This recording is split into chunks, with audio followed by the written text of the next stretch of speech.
Whispers of 1001 Nights. Episode 10. The Second Voyage of Sinbad the Sailor. Scheherazada's Whisper. O King, the heart of Sinbad could not rest upon land, for the sea still called his name. Though he had returned from peril, his spirit longed once more for adventure, and so began his second voyage. Listen well, dear dreamer, to the tale of Sinbad's trials upon distant shores, the call of the sea.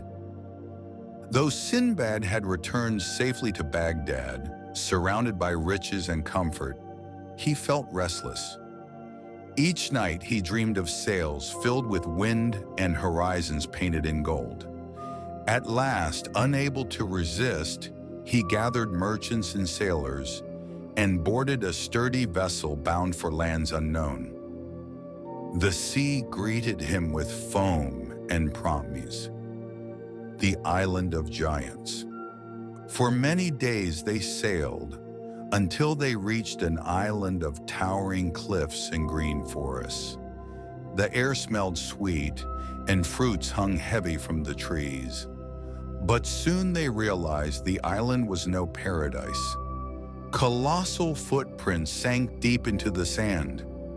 Birds the size of palaces circled above. At night, the ground shook. Out of the forest came a giant, skin pale as ivory, eyes burning like torches. He seized several sailors and vanished into the darkness. Sinbad and the survivors trembled, knowing they were in the land of cannibal giants, the cave of horror. The next day the giant returned. He carried the sailors to his cave, where bones lay scattered like twigs. He devoured them one by one, his laughter echoing like thunder. But Sinbad, though afraid, was clever.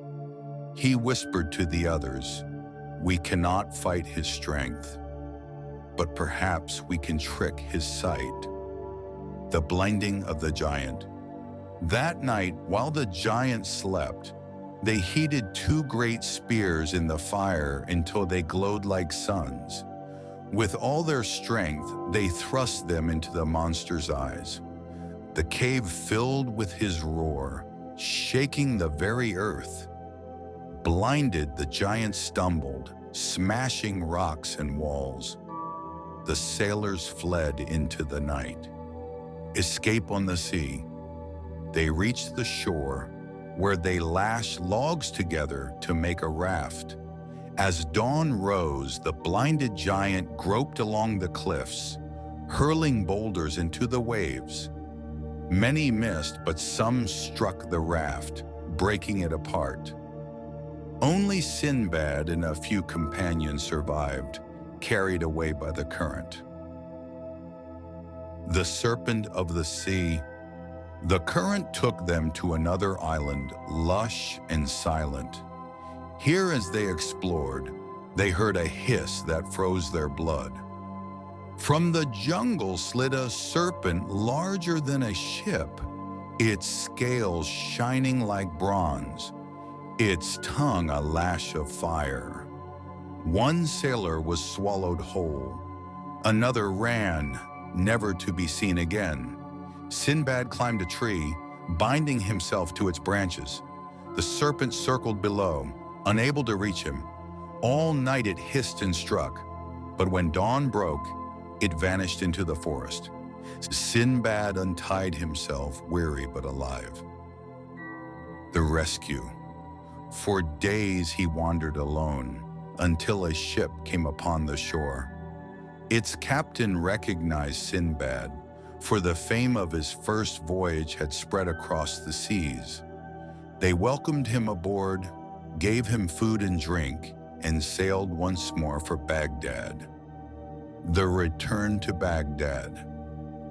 Sinbad returned bearing gifts of ivory and spices, and once more shared his fortune with the poor.